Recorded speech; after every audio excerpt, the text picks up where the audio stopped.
أعوذ بالله من الشيطان الرجيم. بسم الله الرحمن الرحيم. خلق الإنسان من علق. اقرأ وربك الأكرم الذي علم بالقلم علم الإنسان ما لم يعلم. انسان کو خون کے لوتھڑے سے یا جمے ہوئے خون سے پیدا کیا.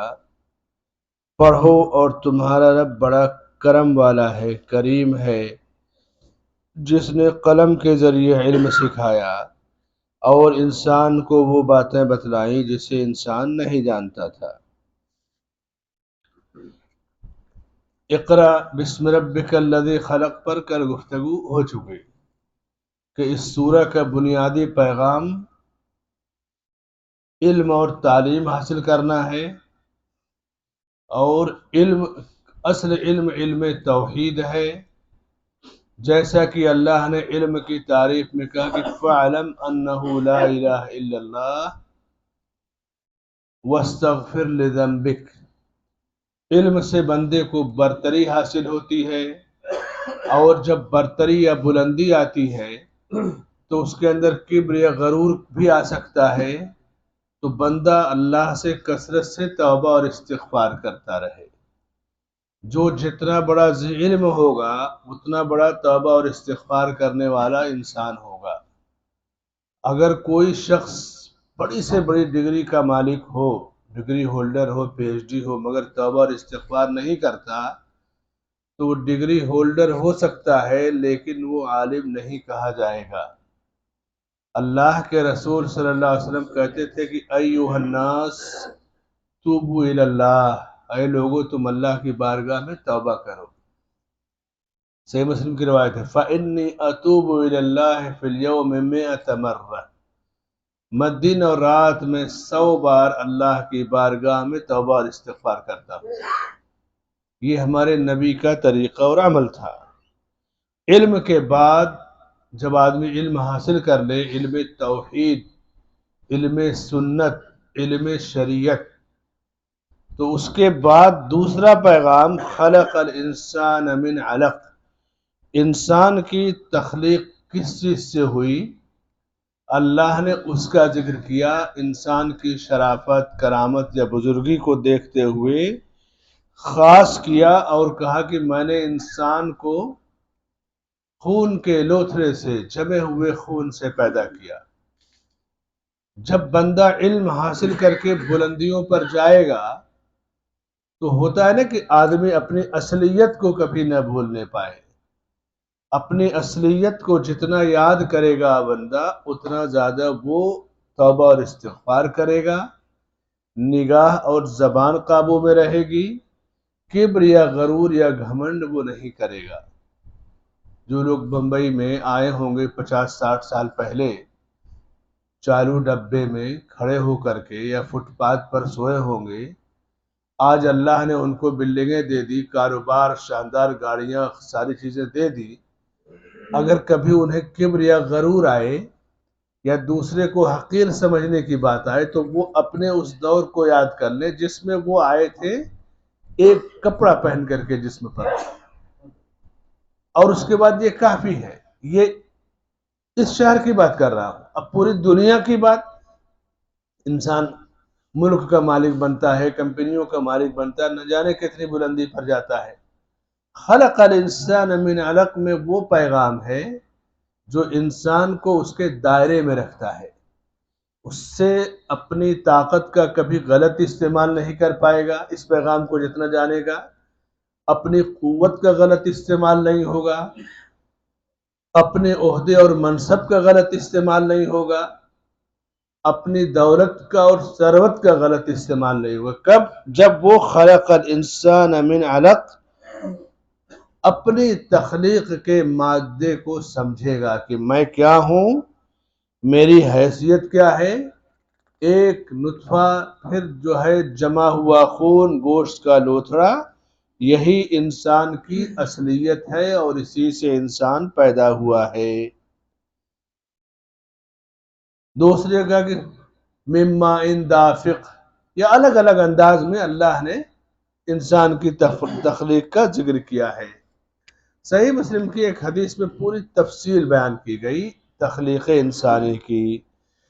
اللہ کے نبی صلی اللہ علیہ وسلم فرماتے ہیں کہ جب اللہ کسی کے حق میں اولاد مقرر کرتا ہے تو منی کا قطرہ نطفے کی شکل میں 40 دن تک اپنی اصلی شکل میں باقی رہتا ہے، اور اس کے بعد 40 دن جب ہو جاتا ہے تو پھر وہ جمع ہوا خون بن جاتا ہے، اور پھر جب 40 دن اور ہو گیا تو اس کے بعد وہ گوشت کا لوتھڑا بن جاتا ہے، پھر 40 دن اور ہو گیا تو اس کے بعد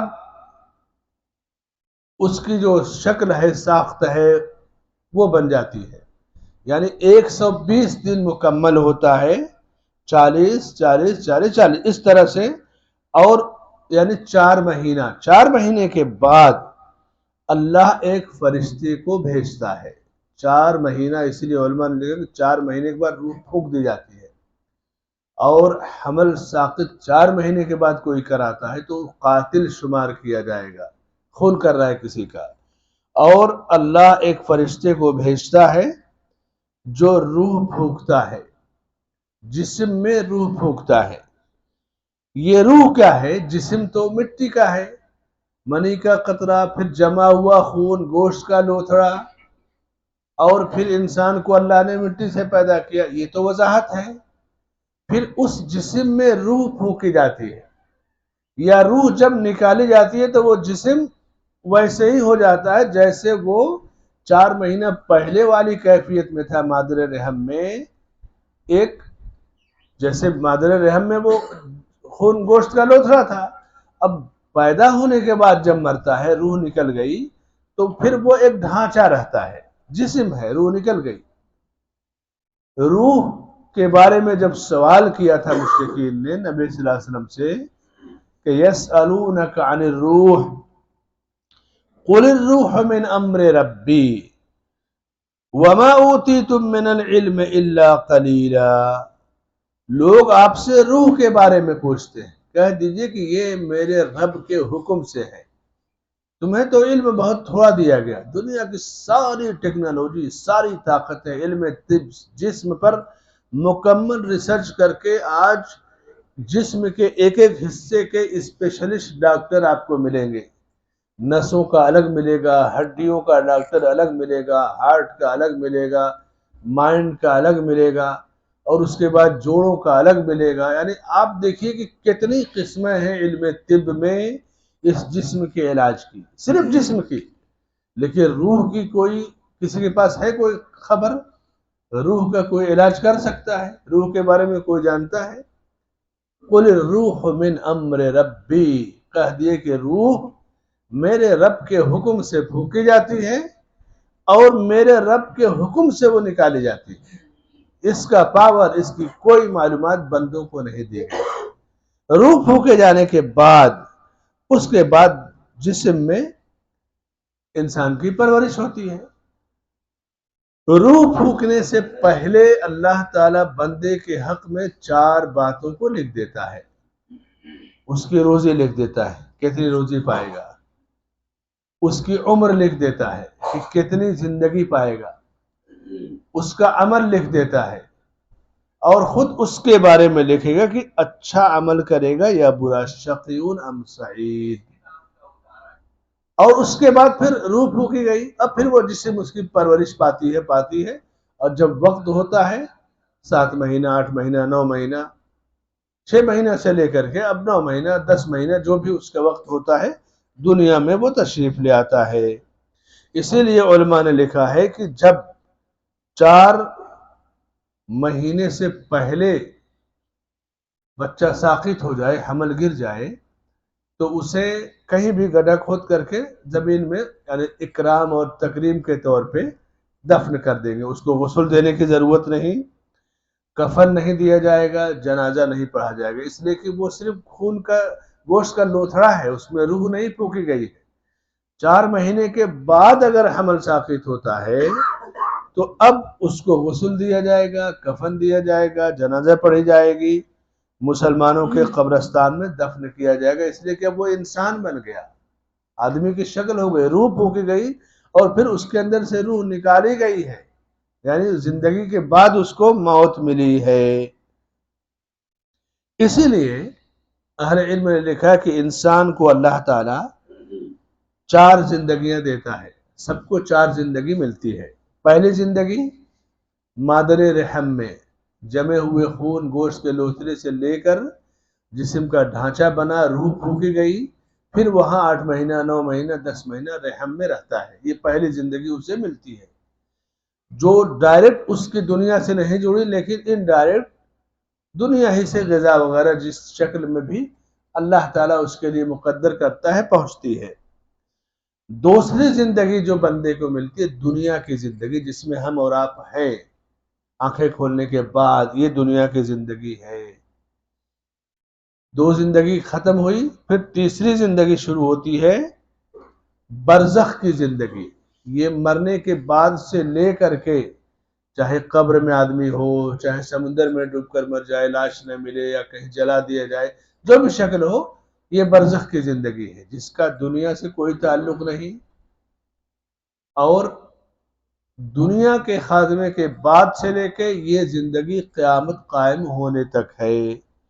چوتھی زندگی آخرت کی زندگی، جو دائمی زندگی ہے، حساب و کتاب کے بعد یا تو جنتی ہوگا بندہ یا جہنمی ہوگا، میدان محشر قائم ہوگا، حساب و کتاب ہوگا، یہ 4 زندگیوں سے ہر ایک کو گزرنا ہے۔ ایک زندگی سب کی ختم ہو گئی، دوسری سب کی الگ الگ مرحلوں میں ہے، تیسری باقی ہے، چوتھی باقی ہے۔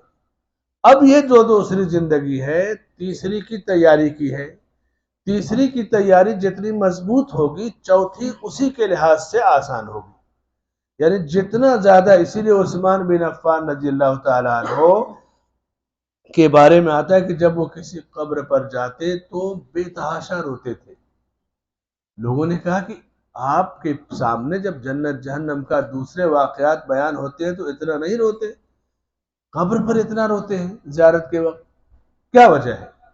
تو فرمائے کہ میں نے اللہ کے نبی صلی اللہ علیہ وسلم سے سنا ہے کہ آخرت کی منزلوں میں سے سب سے پہلی منزل قبر ہے، جو یہاں نجات پا گیا اس کے لیے آخرت کی ساری منزلیں آسان ہوں گی۔ تو یہ آخرت کی منزل کی یہ پہلی منزل قبر ہے، اس منزل کی بندہ اسی لیے کہا گیا کہ قبروں کی زیارت کرو، اس سے دنیا سے بے رغبتی اور آخرت کی یاد آتی ہے۔ مگر آج قبروں کے نام پر جو کھیل تماشا ہوتا ہے، جو عرس میلہ ہوتا ہے، جو دنیا کی بے حیائی برائی ہوتی ہے، اب اس منزل کی تیاری تو آدمی کے ذہن سے نکل گئی۔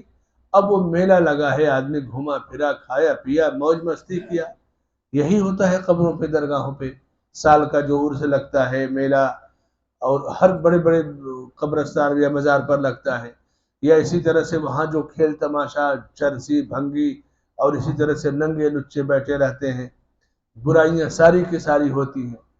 میرے بھائی اور دوستو، خلق الانسان من علق کا یہ پیغام کہ آدمی اپنی حیثیت کو سمجھے، اور پھر جب مٹی میں ملا دیا جائے گا قبر کے اندر، اس کے بعد کی زندگی کے بارے میں سوچے۔ جتنا زیادہ اس پیغام پہ غور کرے گا اتنا زیادہ اسے رہنمائی ملے گی۔ خلق الانسان من علق اقرأ وربک الاکرم۔ اب اس کے بعد چونکہ علم میں اس پر گفتگو کل ہوگی انشاءاللہ، اقرأ وربک الاکرم پر، آج خلق الانسان من علق، یہاں تک ہماری گفتگو کافی ہے وقت کے لحاظ سے۔ ایک اور مسئلہ سمجھ لیجئے کہ اگر بچہ 4 مہینے کے بعد ساقط ہوا، حمل گرا، تو بعض علماء نے لکھا کہ اس کا نام بھی رکھا جائے گا اور اس کا عقیقہ بھی کیا جائے گا۔ عقیقہ لازم یا ضروری نہیں ہے لیکن مستحب ہے، اس لیے کہ وہ زندگی پانے کے بعد موت ہوئی ہے اس کی۔ اہل علم کا اس میں اختلاف ہے، بڑے کبار علماء نے کہا کہ نہیں، کسی چیز کی ضرورت نہیں ہے بلوغت تک، لیکن اہل علم کی ایک بڑی تعداد نے یہ ذکر کیا کہ اس کا نام بھی رکھا جائے گا اور اس کا عقیقہ بھی کیا جائے گا، اس کی جنازہ بھی پڑھی جائے گی، اس کو غسل دیا جائے گا، کفن دیا جائے گا، مسلمانوں کے قبرستان میں دفن کیا جائے گا، اس لیے کہ اس کے اندر روح پھونکی جا چکی، انسان بن چکا، اور اس کے بعد اس کو موت ملی ہے۔